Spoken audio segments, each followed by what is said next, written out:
Yes kabisa, nizere ko mumeze neza cyane, nizere ko mukomeje kugenda mugubwa neza aho muri hose hagiye hatandukanye, nizere ko umunsi wanyu uri kugenda umera neza cyane, ibintu bikomeje kuba byagenda neza cyane.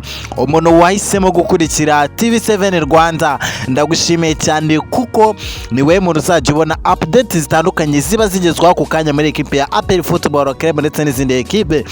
Njye hano kuri TV7 Rwanda ngerageza kukubwira hano hose hagiye hatandukanye amakuru menshi abandi baba batakubwiye, ngenza kuyakubwira kugira ngo ugire byinshi ubanza kuba wasobanukirwa.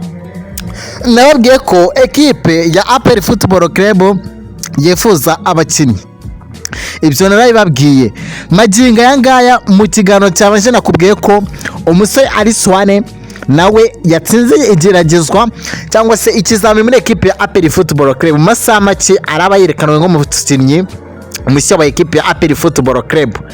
Ariko Richmond equipe ya APR Football Club byamaze kuba bicamo, muramubona neza cyane, ndetse na chairman wa APR Football Club na Richmond utibagiwe nurebera inyungu. Ibintu bimeze neza cyane muri ama equipe mukunda APR Football Club. Ubundi muri tayari abafana ba equipe ya APR Football Club niwe nyine kubanza kumva muri aya masaha bakambwira ukuntu bumvishe iyi nkuru cyangwa se bayishimiye. Murahari kandi subscribe ujye muri comment umbwire ngo turahari, ubundi ngendaza nkubwira byinshi bitandukanye kuri equipe ya APR Football Club.